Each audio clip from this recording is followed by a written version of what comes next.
The icy water of my mother's backyard pool swallowed me whole, shocking the breath right out of my lungs.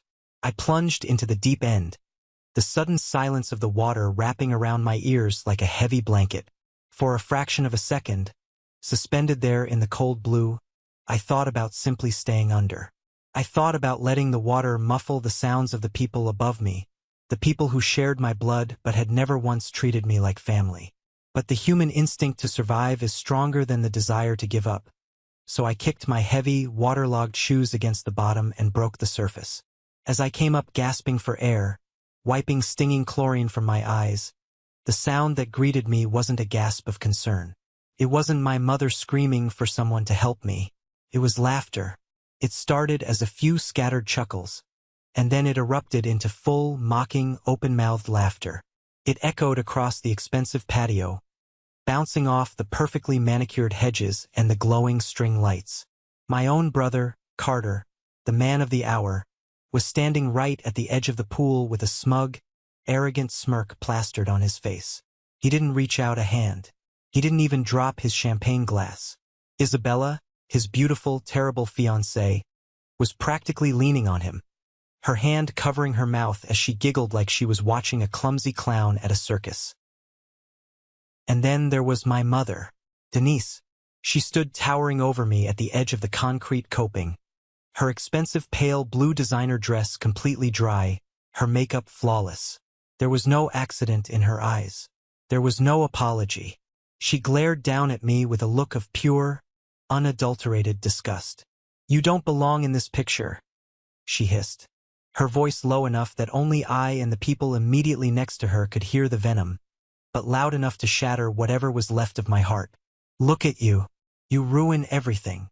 I stood there, treading water in my ruined suit, feeling a lifetime of rejection, of being the outcast, of being the family scapegoat, settled deep into my bones. The humiliation burned in my chest, hotter than the chlorine in my eyes. I was 30 years old, a grown man who had built a life for himself completely on his own, and yet here I was, reduced to a soaking wet joke for my family's entertainment. I was ready to pull myself out of that water, walk through their pristine house leaving a trail of dirty puddles, get into my car, and drive away from these people forever. I was done. I was finally, truly done. But before I could even place my hands on the wet stone to hoist myself up, the heavy, undeniable crunch of thick tires on gravel cut through the laughter. It was a sound that didn't belong in this upper-middle-class suburban neighborhood. The mocking chuckles slowly died down as the guests turned their heads toward the front of the property. Headlights cut through the twilight, sweeping across the green lawn. A massive, midnight black Rolls-Royce Phantom glided down the private driveway, ignoring the valet stand completely, and parked right at the edge of the patio gates. The silence that fell over the backyard was absolute. You could hear the water dripping off my chin. Nobody breathed. In our world, in Carter and Isabella's world, a car like that meant one thing: real, untouchable power. The driver's door opened, and a massive man in a dark suit stepped out. He walked around to the back door and pulled it open, and out stepped Daniel Mercer. He was one of the wealthiest billionaires in New York, a man who could destroy a corporate empire with a single phone call. And in a matter of seconds, he was about to step into my mother's perfectly staged evening and turn my family's entire universe upside down. Before I tell you exactly how my mother's perfect evening shattered into a million pieces, let me know where you are watching from in the comments below. To understand how I ended up treading water in my best suit, being laughed at by the people who were supposed to love me, you have to understand the dynamic of my family. My name is Elijah. I am 30 years old, and for as long as I can remember, I have been the ghost haunting my own home. Carter is 2 years younger than me. From the moment he was born, he was the golden child. He had my mother's bright eyes, her easy, manipulative charm, and a natural ability to tell people exactly what they wanted to hear. My mother, Denise, is a woman who lives and breathes for appearances.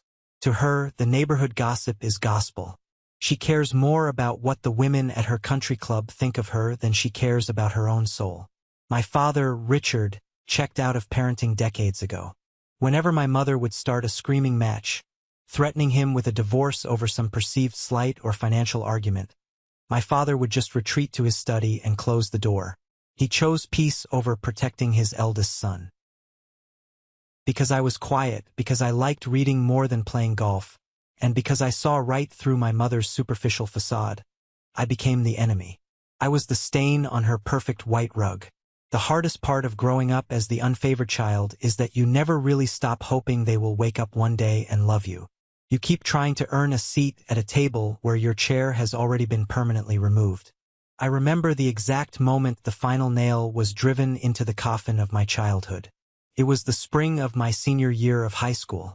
I had been working 3 part-time jobs, flipping burgers, mowing lawns, and stocking grocery shelves, just to buy a beat-up used Honda.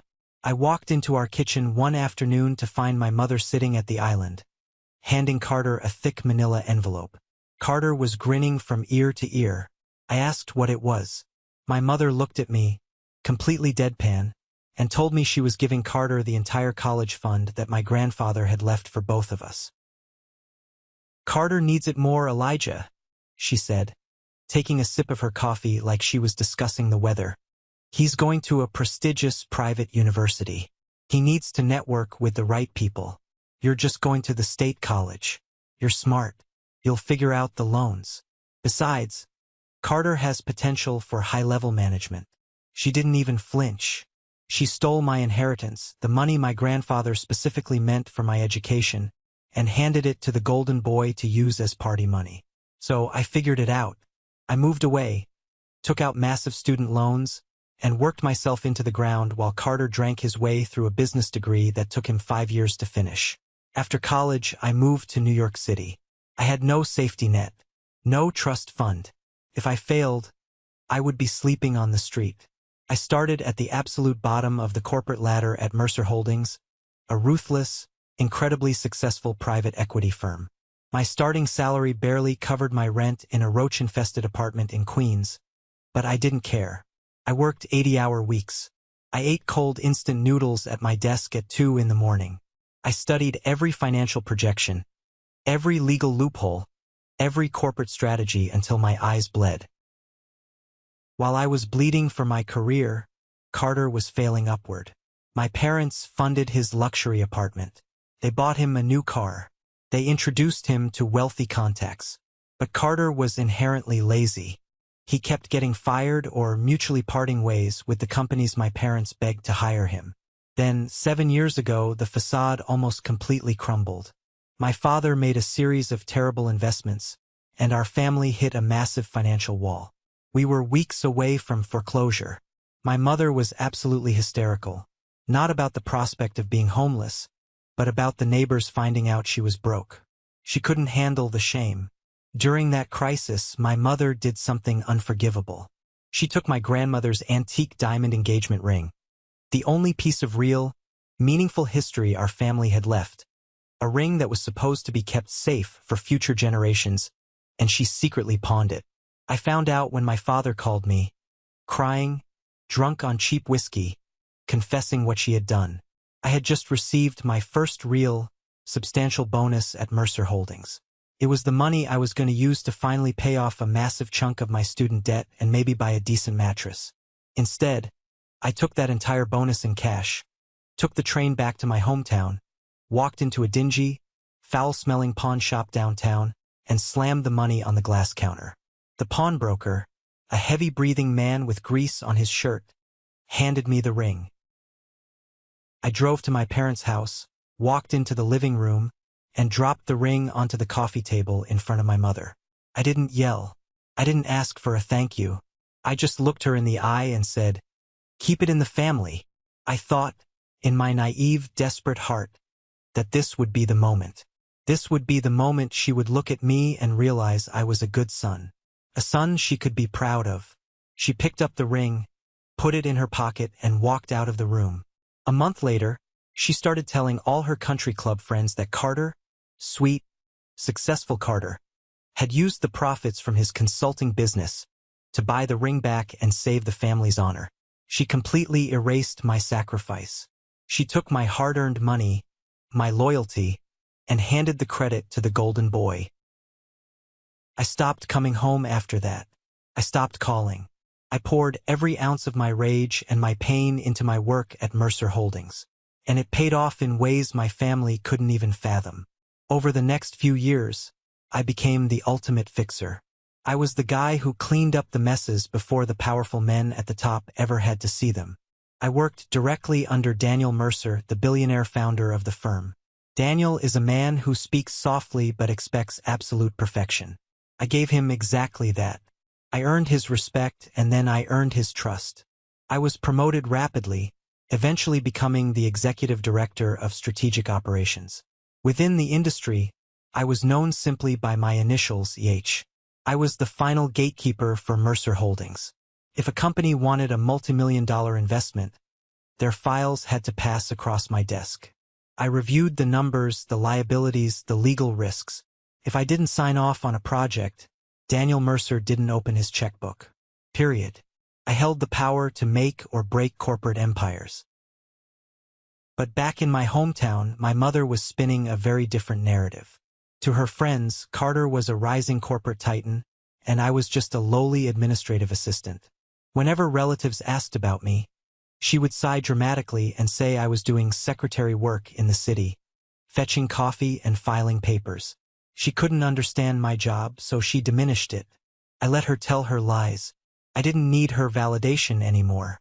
I had a massive salary, a penthouse apartment, and the ear of a billionaire. Then, 3 days ago, my desk phone rang. It was Julian, my cousin. Julian always played the role of the family peacemaker, though I always suspected he just liked the drama. He sounded frantic. "Elijah, you have to come down this weekend. It's Carter's engagement party. He's marrying Isabella Sterling. Aunt Denise has been crying all morning because you haven't RSVP'd. She feels terrible about how distant you two have been. Carter really wants his big brother there. Please, man, do it for the family." I deal with manipulators and liars every single day.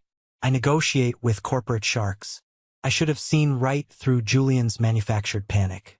But a tiny, stupid part of my heart, the part that still remembered being a little boy wanting his mother to hug him, took the bait. I told Julian I would drive down. I didn't know who Isabella Sterling was. I didn't know that her father, Arthur Sterling, was the CEO of Sterling Logistics.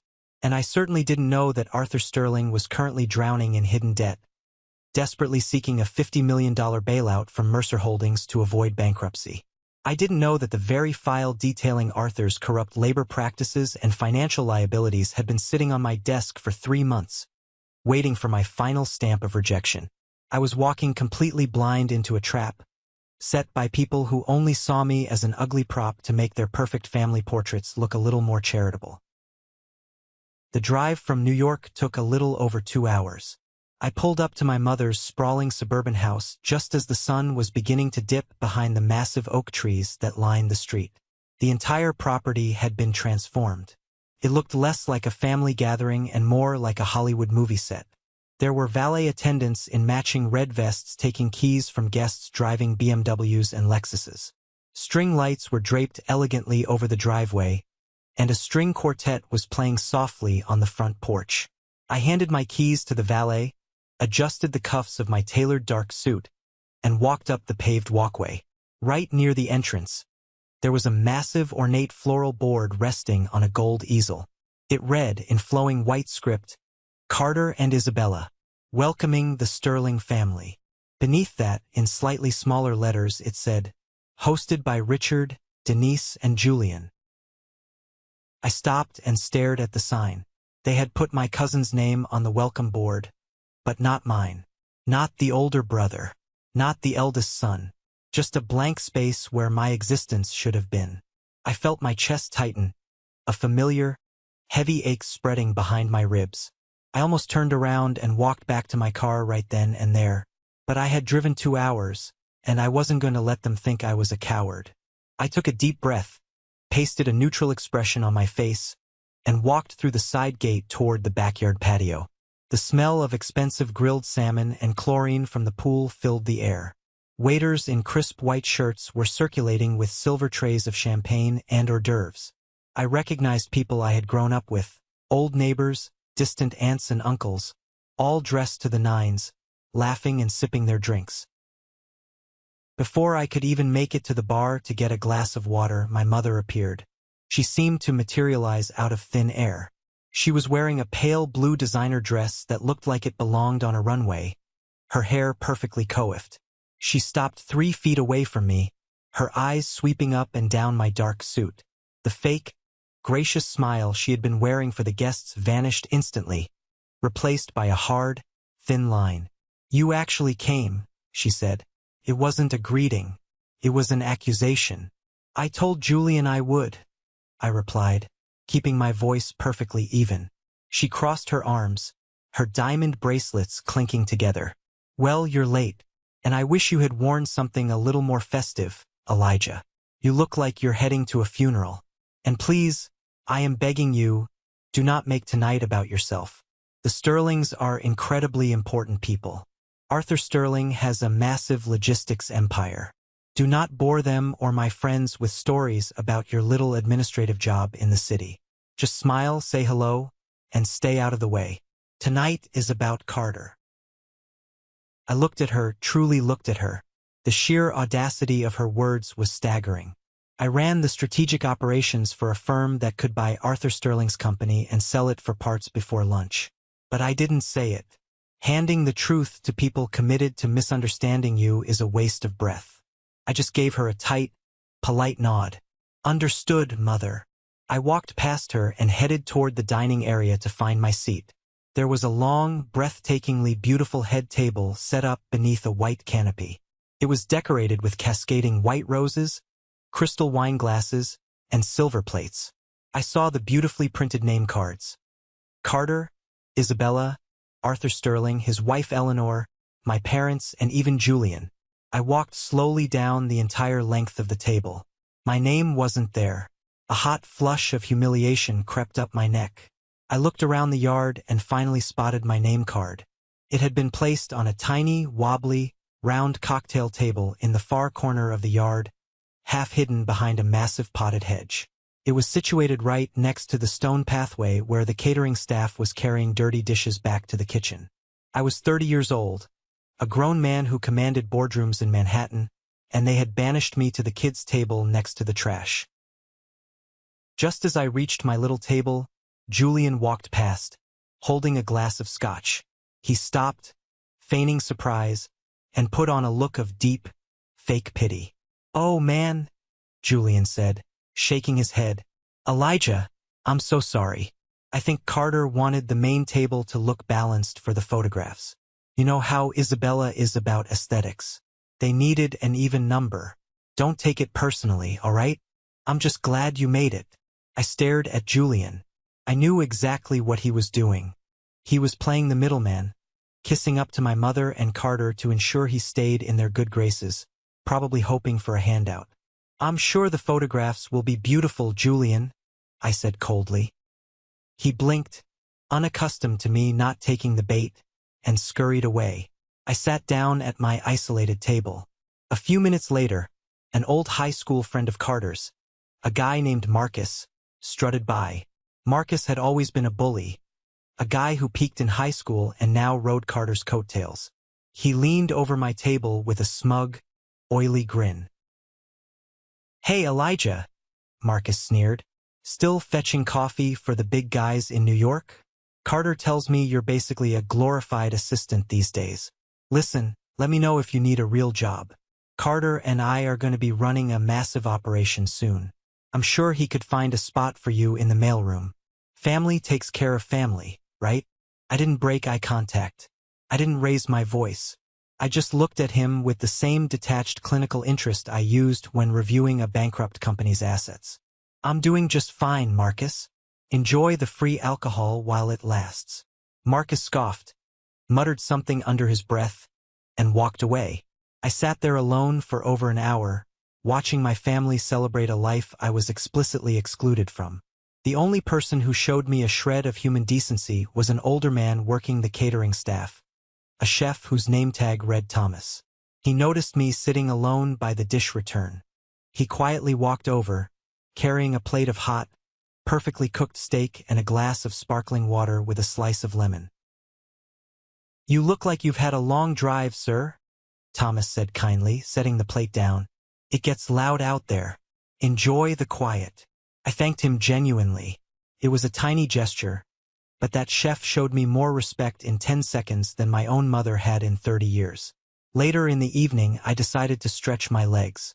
I walked toward the outdoor bar near the edge of the patio. That is when I overheard Arthur Sterling holding court with a group of men, including my father, Carter, and Marcus. Arthur was a loud, red-faced, barrel-chested man who clearly loved the sound of his own voice. He was holding a thick cigar, laughing loudly at his own jokes. I stood in the shadows near a trellis, out of sight, and listened. I'm telling you, Richard, this merger is going to put Sterling Logistics on the map globally, Arthur bragged, slapping my father on the back. My father just nodded along meekly. My future son-in-law here, Carter, is going to step in as the vice president of operations. We are securing a $50 million capital injection from Mercer Holdings. $50 million. It's basically a done deal.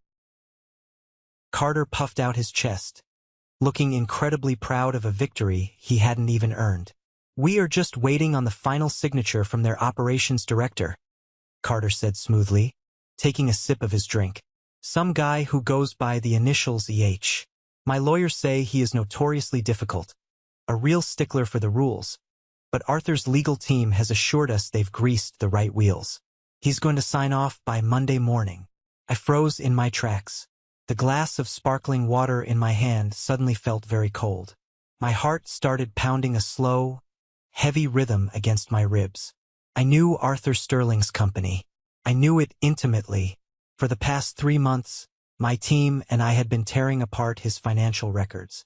His logistics company was a crumbling house of cards, built on massive hidden debt, shell corporations, and severe unethical labor practices in their overseas warehouses. The lawyers had been hounding my office relentlessly, begging for a meeting with H, offering lavish gifts and hinting at bribes, doing everything they could to bypass my risk assessment. And I had a thick red file sitting on the center of my desk in New York, ready to be stamped with a massive rejected on Monday morning. I watched Carter smile, completely oblivious to his impending ruin. My golden boy brother was marrying into a sinking ship, and he thought he was climbing aboard a luxury yacht. He thought the money was guaranteed. He thought Mercer Holdings was going to hand him $50 million to play with.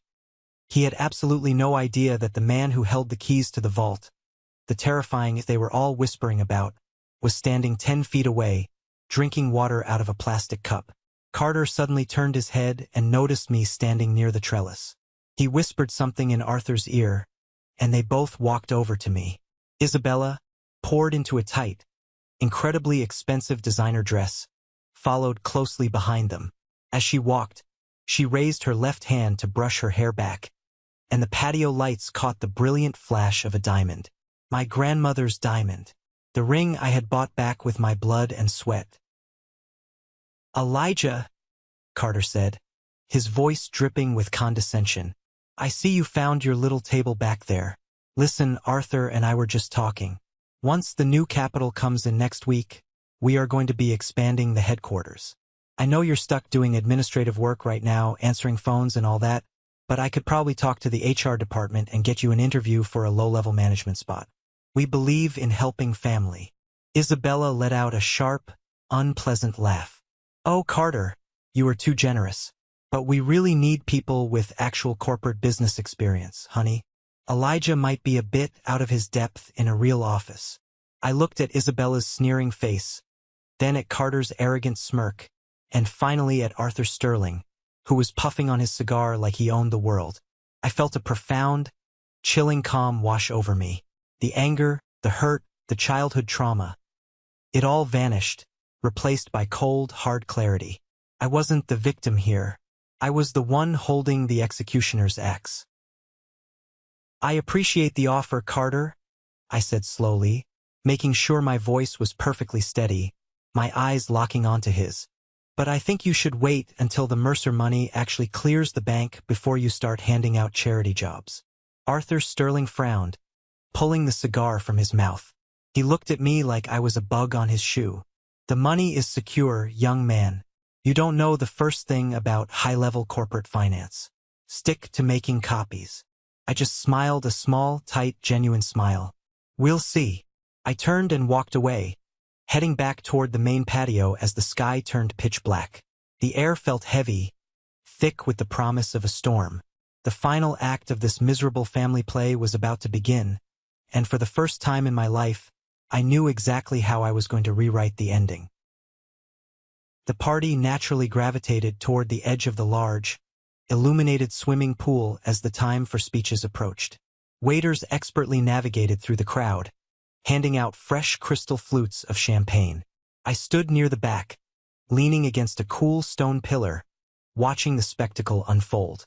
My mother, Denise, stepped up to a small microphone they had set up near the water's edge. She tapped a silver spoon against her glass, demanding the absolute attention of every guest in the yard. She looked radiant, playing the role of the perfect, loving matriarch with terrifying precision. Family, my mother began, her voice trembling with perfectly practiced emotion. Family is knowing who belongs in your life and protecting what matters most. She paused, letting the guests murmur in agreement. When I look at my son Carter and his beautiful Isabella, I see the future. I see success, I see beauty, and most importantly, I see a legacy. Richard and I have always raised Carter to understand the value of hard work, loyalty, and tradition. And seeing him give Isabella my dear mother's antique diamond ring, well, it just proves that he is a man who honors our history, a man who sacrifices for the people he loves. I felt my jaw clench so tightly I thought my teeth would crack. A vein throbbed in my temple. She was standing there, in front of 100 people, taking the ultimate sacrifice I had made. The money I had bled for, the ring I had rescued from a pawn shop, and wrapping it up like a shiny gift for my brother to claim as his own. I looked across the crowd and locked eyes with my Aunt Martha. Martha knew the truth. She was the only other person who knew I had bought that ring back. But the moment my eyes met hers, she quickly looked down at her expensive shoes, too cowardly, too afraid of my mother's wrath to ever speak up and defend me. My mother wiped a delicate, fake tear from the corner of her eye, careful not to smudge her makeup. The crowd clapped enthusiastically. Arthur Sterling raised his glass high in the air and shouted, "To the future of Sterling Logistics and the new family." Carter beamed, looking like a king surveying his newly conquered kingdom. Then, the hired photographer stepped forward, clapping his hands loudly to corral the guests. "All right, everyone, beautiful speeches. Now, before we lose the lighting, let's get the immediate family together for some formal portraits right here by the water. I need Richard, Denise, Carter, Isabella, and Arthur right here in the center. Let's make it tight. Everyone smile." People started shuffling around, making room for the VIPs. I took a slow, deep breath, pushed myself off the stone pillar, and began walking toward the group. I didn't want to be in their picture. I hated being near them. Every fiber of my being wanted to walk out the front door. But I was Carter's older brother. I was immediate family. If I didn't walk up there, it would cause whispers among the guests. I was just trying to do the polite thing, to fulfill the bare minimum requirement of my bloodline. As I stepped into the bright, harsh glare of the camera's lighting umbrellas, my mother saw me approaching. Her perfect, glowing smile vanished instantly. Her eyes widened in a sudden, visceral panic. She quickly stepped away from Carter and intercepted me before I could reach the edge of the group. She reached out and grabbed my upper arm. Her manicured fingernails dug painfully through the fabric of my suit jacket, pinching my skin. "What do you think you are doing?" she hissed under her breath, her face inches from mine. Her breath smelled of champagne and mints. "I am getting in the family photo," I said quietly, keeping my face neutral for the guests watching us. "No, you are not," she snapped, her voice trembling with a sudden vicious rage. "You are ruining the aesthetic. Look at your suit. Look at your face, you look miserable. This picture is going to the society pages, Elijah. You don't belong in this picture. You don't belong here. Go sit down at your table." I looked down at her hand, gripping my arm like a vice. In that split second, a montage of my entire life flashed before my eyes. I thought about the stolen college fund. I thought about the lonely holidays spent eating takeout in my cramped apartment. I thought about the antique diamond ring sparkling on Isabella's finger. The years of swallowing my pride, the years of shrinking myself to make them comfortable, the years of accepting their disrespect. It all hit a massive boiling point. The dam broke. For the first time in my 30 years of life, I did not retreat. "I am his brother," I said, my voice rising just enough for the people standing nearby to hear. "I am standing in this photograph. Let go of me," I added, pulling my arm forcefully out of her painful grip. My mother panicked. She saw the photographer looking confused, lowering his camera. She saw Arthur Sterling raising an eyebrow at the commotion. She felt her perfect, rigidly controlled environment slipping through her fingers. In a moment of pure, unhinged desperation to get me out of the frame, to literally erase me from the picture, she lunged forward and shoved me. She didn't just push me away. She planted both of her hands squarely on my chest and shoved with all her body weight. Because I was standing right on the edge of the pool, near the slick, wet stones, my leather dress shoes had absolutely no traction. My arms flailed wildly in the air as my center of gravity shifted backward violently. I saw the dark night sky spin above me. I saw the shocked faces of the guests. And then, the cold, heavy water slammed up to meet me. The impact knocked the wind out of me, plunging me into the silent blue depths. When I finally broke the surface, gasping and wiping the water from my eyes, the sound that greeted me wasn't horror. It was the laughter, Carter's smirk, Isabella's giggles, my mother's cold, relieved glare. I placed my hands on the edge of the pool to hoist myself out, the humiliation burning in my chest like a physical fire. But then, the heavy, unmistakable sound of a high-end engine purring cut through the murmurs of the crowd. Headlights swept across the manicured lawn. The massive, black Rolls-Royce Phantom glided down the private driveway, stopping right near the open patio gates. The laughter died in people's throats. Everyone turned to look. The driver's door opened, and a massive man in a dark suit stepped out. He walked around to the back door and pulled it open. And out stepped Daniel Mercer. He was wearing a tailored charcoal suit, his silver hair perfectly combed. He exuded the kind of quiet, terrifying authority that didn't require raising a voice. He didn't look at the extravagant decorations. His sharp eyes scanned the crowd, bypassing Arthur Sterling, who was already running toward him like a desperate puppy. Daniel's eyes landed directly on the pool. He saw me, soaking wet, pulling myself out of the water onto the cold concrete. The silence in the backyard was absolute. Daniel Mercer bypassed Arthur, walked straight through the crowd of frozen guests, and stopped right at the edge of the pool. He looked down at me. Then he unbuttoned his suit jacket, took it off and held it out to me.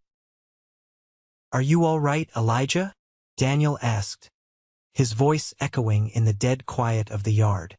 I took a deep breath, water dripping from my chin, and looked up into the eyes of the billionaire. "I'm fine, Daniel," I said evenly. "Just a little misunderstanding about where I belong." Daniel's eyes narrowed dangerously as he looked slowly at Carter, and then at my mother. "We'll see about that," he said. Daniel Mercer stood at the edge of the pool, his presence commanding the absolute attention of every single person in that sprawling backyard. The laughter that had been directed at me just seconds prior had completely evaporated, replaced by a thick, suffocating silence. He was holding his custom-tailored charcoal suit jacket out to me. The heavy, cold water from my ruined clothes was dripping continuously onto the pristine stone patio, pooling in dark, messy circles around my leather shoes. I slowly reached out, my hands shaking just slightly from the adrenaline, the betrayal, and the chill of the night air, and I slipped my arms into his jacket. It was warm. It was heavy. Right then, wrapping that expensive fabric around my soaking wet shoulders felt like putting on an impenetrable suit of armor. The entire backyard was frozen in time. You really have to picture this scene to understand the sheer magnitude of the shift in power. Over 100 of the wealthiest people in our town, the country club elite, the people my mother worshipped and feared, were standing completely paralyzed. My mother, Denise, had her hand hovering near her mouth, her perfect posture suddenly looking incredibly brittle and small. Carter's arrogant, mocking smirk had completely melted off his face, replaced by a look of absolute, blank confusion. He looked like a child who had just dropped his ice cream on the sidewalk. Arthur Sterling was the very first person to break the spell. His corporate survival instincts kicked into overdrive. He pushed his way roughly through the crowd of frozen guests. His face flushed an unnatural, panicked shade of red. Sweat was instantly beading on his wide forehead. He practically sprinted toward Daniel Mercer, almost tripping over a decorative planter in his haste. He had his right hand outstretched, completely ignoring the fact that I was standing right next to the billionaire, shivering and dripping wet. "Mr. Mercer! Mr. Mercer, sir!" Arthur shouted, his loud voice cracking with desperate, embarrassing excitement. "I am Arthur Sterling. We have been trying to coordinate a meeting with your office in New York for months now. My lead lawyer has sent dozens of formal requests. I am so unbelievably honored you came to my daughter's engagement party tonight. This is my future son-in-law, Carter. We are the core management team behind Sterling Logistics." Arthur was completely breathless. He looked like a man begging for his life, which, in the high-stakes corporate financial world, he absolutely was. He thought Daniel Mercer was here to bless the marriage and the business merger. He thought he had won the lottery. Daniel Mercer did not reach out to shake his hand. He did not even look at Arthur's face right away. He just slowly, deliberately turned his head and stared down at Arthur's outstretched, sweaty hand as if it were a piece of rotting garbage resting on the sidewalk. The silence stretched out, agonizing and sharp. Arthur awkwardly, slowly pulled his hand back, wiping his palm on his expensive slacks. "I know exactly who you are, Mr. Sterling," Daniel said. His voice was quiet, incredibly calm, and completely devoid of warmth, but it carried across the dead-silent yard like the crack of a whip. "And I know exactly why your corporate lawyer has been relentlessly harassing my staff. You are drowning in toxic debt, Arthur, and you are desperately looking for a $50 million lifeline from my firm to save your sinking ship." Arthur swallowed hard, his Adam's apple bobbing visibly in his thick throat. The color started to drain from his face. "Sir, I assure you, our financial projections for the next quarter are completely solid. The market is just experiencing a temporary shift. If we could just get a formal meeting with your executive director of strategic operations. The man your office calls EH. If I could just sit down with him for 5 minutes, I can explain the numbers. I can prove our long-term value." Daniel finally looked Arthur directly in the eye. A cold, terrifying, predatory smile touched the corner of the billionaire's mouth. "You do not need to schedule a meeting with him, Arthur," Daniel said smoothly, the absolute authority in his voice leaving no room for argument. "He is standing right in front of you." Arthur blinked heavily. He looked around the yard, his eyes darting back and forth in confusion. He looked at Carter. He looked at my mother. Finally, his eyes slowly dragged back to me. He looked at my wet, plastered hair, my ruined, soaking wet suit, and Daniel Mercer's expensive jacket draped protectively over my shoulders.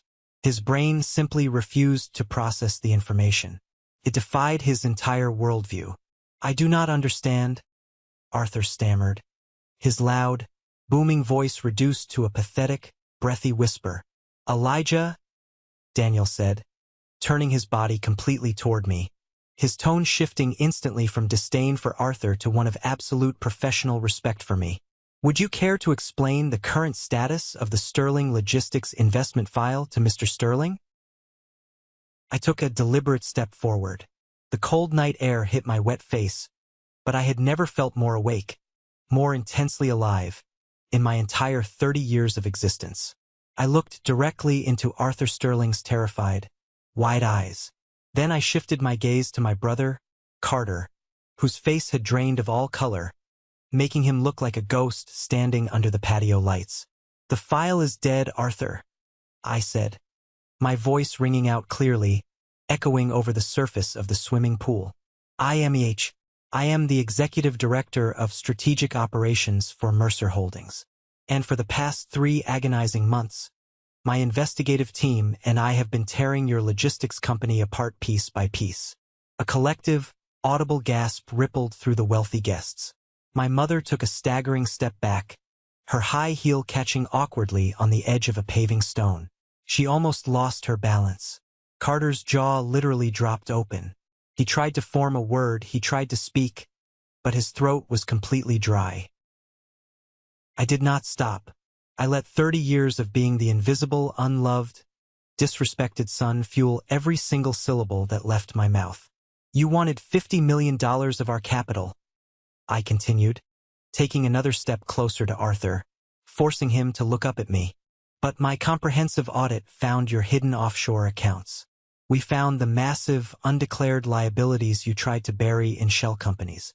We found the severe, unethical labor practices in your Southeast Asian warehouses that you desperately tried to hide under fake ledger entries. Your entire company is a fraud, Arthur. It is a house of cards waiting for a strong breeze. And I do not throw Mercer Holdings money into a black hole. The deal is rejected. I personally stamped it rejected last Tuesday.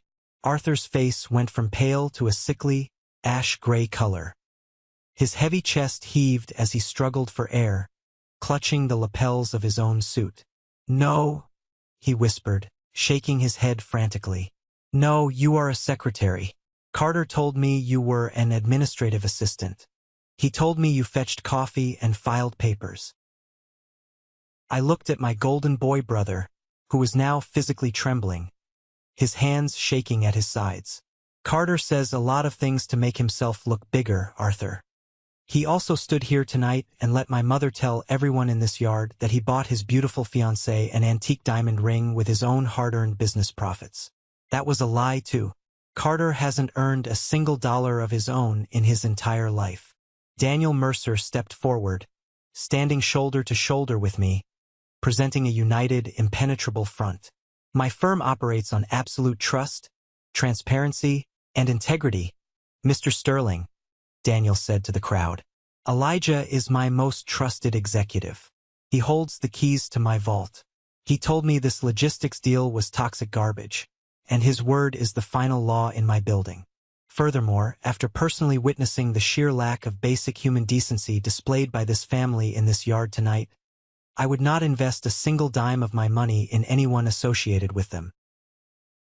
This is the moment that changes everything, the moment I finally took back control of my life. Thank you so much for your patience and for staying with me until now. You've been amazing. Please give this video a like and comment one below to let me know you've made it this far.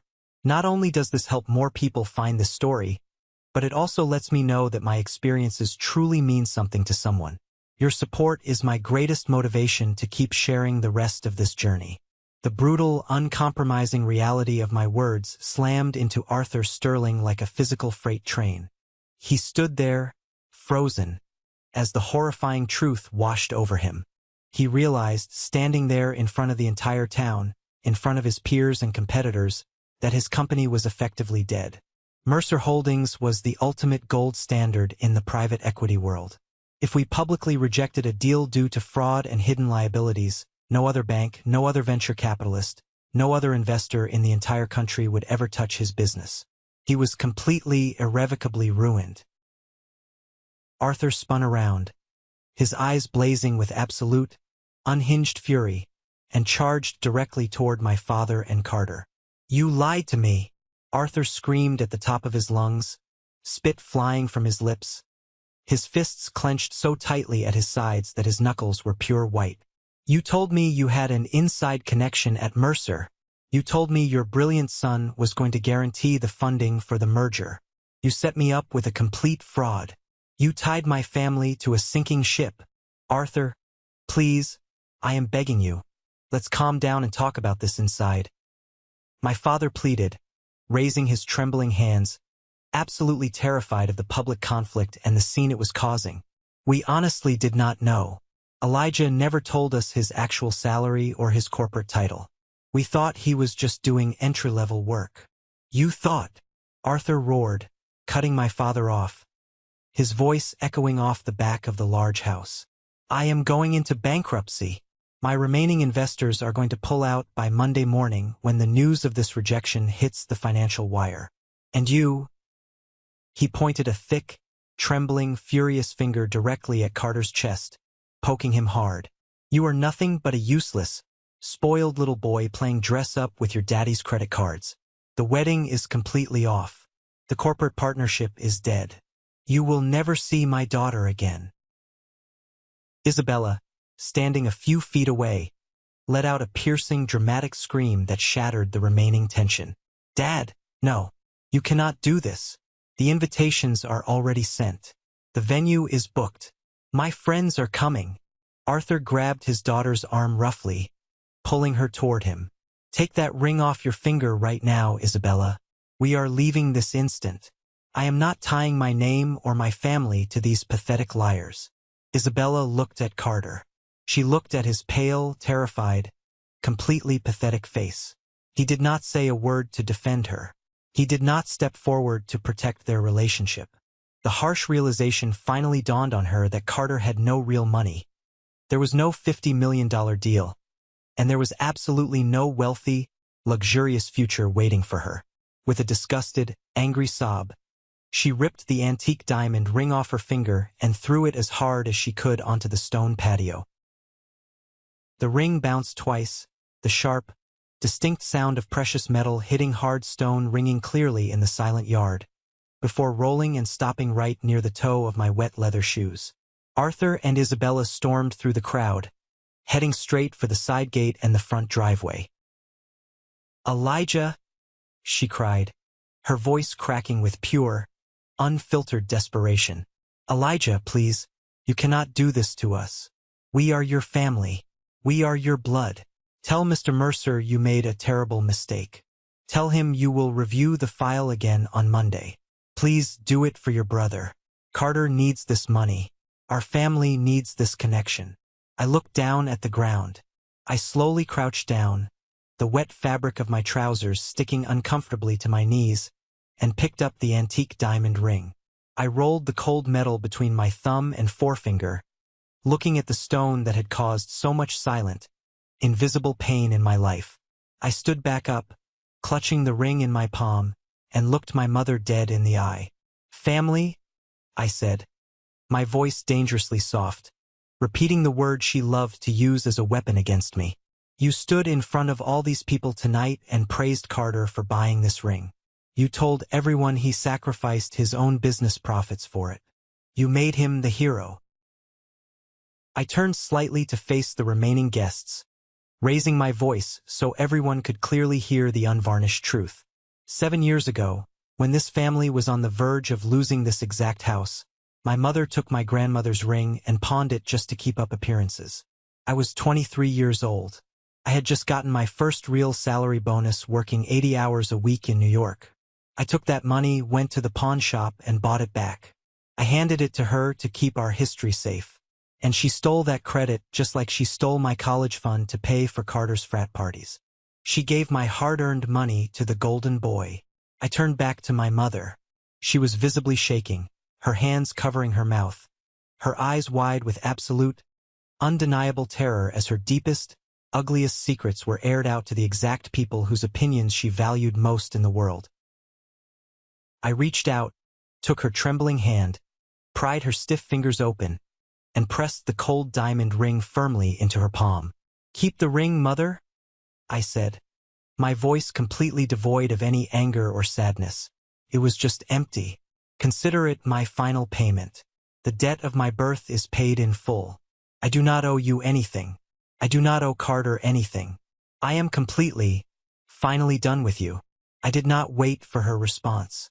I did not look at my father, who was staring blankly at his shoes, entirely defeated. I did not look at Carter, who was crying silently by the empty, ruined head table. I simply turned my back on all of them. Daniel Mercer placed a firm, reassuring hand on my shoulder. Let's go home, Elijah.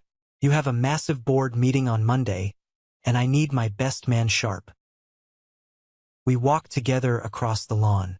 The crowd of wealthy guests literally parted for us like the Red Sea. I climbed into the back of the warm, leather-scented Rolls-Royce. The heavy door shut with a solid, satisfying click, completely cutting off the chaotic, pathetic sounds of the backyard. As the car pulled out of the driveway and onto the main road, heading back toward the city, I did not look back out the window. Not even once. 2 months passed. In the fast-paced, cutthroat corporate world of New York City, 2 months is more than enough time to completely bury a legacy and tear down a fraudulent empire. The fallout from that disastrous night by the pool was absolute, swift, and completely merciless. Arthur Sterling's logistics company officially filed for bankruptcy just 3 weeks later. The news of Mercer Holdings rejecting their funding hit the financial sector hard. Without our bailout to act as a shield, his aggressive creditors swarmed his remaining assets like sharks smelling blood in the water. Arthur spent his days in courtrooms, screaming at a lawyer he could no longer afford to pay. The grand society wedding, obviously, remained permanently canceled. I heard through the grapevine that Isabella quickly moved down to Miami and was already engaged to a much older, incredibly wealthy real estate developer. She landed on her feet as people like her always do. My own family's world, however, completely unraveled at the seams. With the Sterling deal dead in the water, Carter lost his phantom vice president job. He had absolutely no income, no real skills, and no salary to speak of. But he was drowning in a mountain of high-interest credit card debt from trying to keep up with Isabella's lavish, demanding lifestyle. My parents had foolishly co-signed the expensive lease on his luxury downtown apartment, and when he inevitably defaulted on the massive monthly payments, the bank came aggressively after them. I heard from a former neighbor that my mother was quietly, desperately selling off her designer bags, her expensive shoes, and her jewelry online just to keep the lights on in that massive, empty suburban house. The wealthy country club friends she had sacrificed my mental health for, the women she had tried to impress by pushing me into a swimming pool, they stopped returning her calls entirely. In their superficial, status-obsessed world, financial ruin is a contagious disease, and my mother was patient zero. She was completely isolated. Then, on a rainy Tuesday afternoon, I received the final piece of the puzzle regarding my family's betrayal. I was sitting in my corner office in Manhattan, reviewing a new tech acquisition, when my personal phone buzzed on the mahogany desk. It was a large audio file sent from my 18-year-old cousin, Chloe. Chloe was the only person in that entire extended family who had ever looked at me with genuine sympathy, though she was always too young and too afraid of my mother's terrifying temper to ever speak up and defend me. The text message attached to the audio file simply read, "Elijah, I thought you should know the absolute truth about the seating chart at the party. I filmed this from the hallway when they didn't know I was there. I am so sorry I didn't say anything sooner.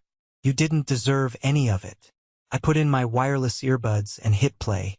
The audio was slightly muffled, clearly taken from a phone hidden in a pocket or behind a door, but the voices were unmistakable.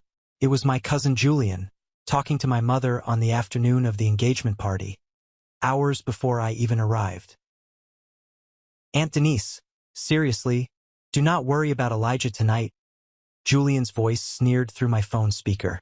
"I already took care of it. I moved his name card to the back cocktail table near the kitchen doors.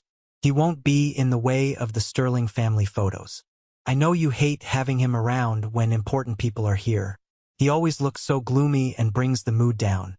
Listen, Aunt Denise, speaking of the party and helping out, I was wondering if we could talk about that small loan I asked you for, just to tide me over." I stopped the recording. I leaned back in my ergonomic leather chair and let out a sharp, genuine laugh that echoed in my quiet office. Julian, the self-proclaimed family peacemaker, the guy who called me practically crying, begging me to come down for the sake of the family, telling me how much my mother missed me. He had purposely lured me there, intentionally isolated me, and set me up for public humiliation just to suck up to my mother for a quick cash handout. I didn't get angry. Anger is a useless, exhausting emotion. I got efficient. I took that raw audio file and dropped it directly into the massive family group chat that I had kept on mute for 7 years. I didn't add a long, dramatic, emotional message. I didn't explain myself or demand an apology. I just sent the audio file and watched the read receipts immediately roll in across the screen. The group chat exploded within seconds. Julian tried to send a frantic, poorly spelled excuse claiming it was taken out of context. My aunts started demanding answers, asking how he could do that to his own cousin, calling him a manipulative liar. My mother, predictably, went completely cowardly silent.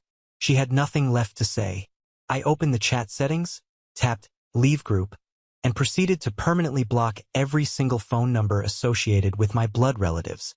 It felt like taking a deep, fulfilling breath of clean air after being trapped in a dusty, suffocating room for 30 years. It felt like cutting a heavy, rusting iron anchor from around my neck. I was finally free. A sharp knock on my heavy glass office door pulled me out of my thoughts. It was Sarah, my fiercely loyal senior assistant, followed closely by the rest of my strategic operations team. Sarah was holding a small, elegant chocolate cake with a single bright candle burning in the center. Walking quietly behind the team was Daniel Mercer himself, looking remarkably relaxed. Daniel stepped into my office, holding a thick, leather-bound folder. He walked over and placed it firmly on the center of my desk. The executive board voted this morning. Elijah, Daniel said, his usually stern, unreadable face breaking into a rare, genuine smile. It was unanimous. Congratulations on the massive promotion. You are officially the new Vice President of Global Strategy for Mercer Holdings. You earned every single piece of this. Sarah handed me a slice of the cake on a small paper plate, beaming with absolute pride. My team clapped enthusiastically. They stepped forward one by one, shaking my hand, telling me how much they had learned from my leadership, how much they respected the way I handled the immense pressure of the corporate world, and how I always had their backs when the corporate politics got nasty. I stood there in my tailored suit, looking around that bright, modern, beautiful room. I looked at these brilliant, hardworking, honest people who valued me for my mind, for my relentless dedication, and for my character. I wasn't an outcast here. I wasn't a disappointment. I wasn't the punchline to a cruel joke. I realized right then and there that shared blood does not automatically make a family. Respect, loyalty, and fighting side by side in the trenches of life. That is what makes a family. I had finally found my true place in the world, and the absolute best part was, I did not have to shrink myself down or apologize for my success to fit into it. Later that same night, I stood completely alone by the massive floor-to-ceiling windows of my penthouse apartment. The city of New York stretched out infinitely below me, a glowing, pulsing grid of endless possibilities. The traffic moved like rivers of yellow and red light far beneath my feet, silent through the thick glass. It was completely quiet up here, peaceful, the kind of peace you only achieve after surviving a war. I pulled my personal phone out of my pocket and opened the settings.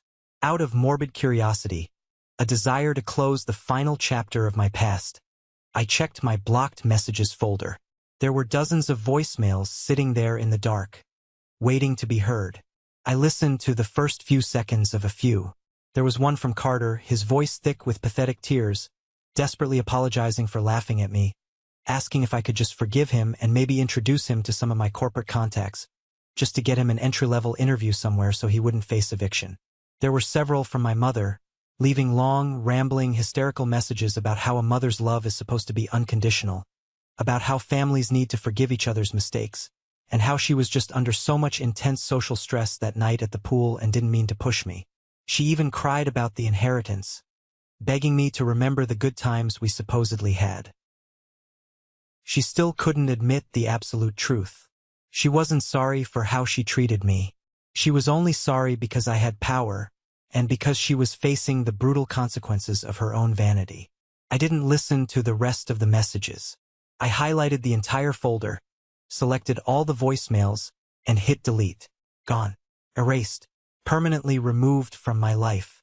For 30 long years, I truly believed that my greatest tragedy in life was not being loved by the people who brought me into this world. I thought I was fundamentally broken because no matter how hard I worked, no matter how much of my salary I sacrificed to fix their mistakes, I couldn't earn their basic approval. But as I stood there, looking out over the incredible city I had conquered with my own 2 hands, I realized the absolute truth. Their rejection wasn't a punishment. It was a brutal, necessary form of protection. It forced me to walk into the fire completely alone, and that fire forged me into titanium. When you finally stop exhausting yourself trying to belong in a room that actively wants you to fail, you realize you have the power and the freedom to go out and build your own castle. Thank you for sticking around and listening to my story. It's not easy opening up about the darkest, most painful parts of your past, but I felt like I really had to share this. Sometimes, the people who are supposed to protect you are the exact ones you have to protect yourself from. I hope this resonated with you in some way. Have you ever found yourself in a similar situation, fighting endlessly for respect from the people who should have given it freely? Let me know down in the comments. And hey, if you made it all the way to the very end of this video, I want you to comment the letter W down below. W stands for winner. That's our secret code. It's the sign to recognize the 1% club, the amazing people who don't just click away when things get deep, the ones who stay for the whole journey. Seeing those W's in the comments lets me know I'm not just speaking into a void. Please don't forget to hit that like button and follow the channel so we can keep sharing these stories together. Until next time, keep fighting for your worth, and never, ever let anyone put you at the back table.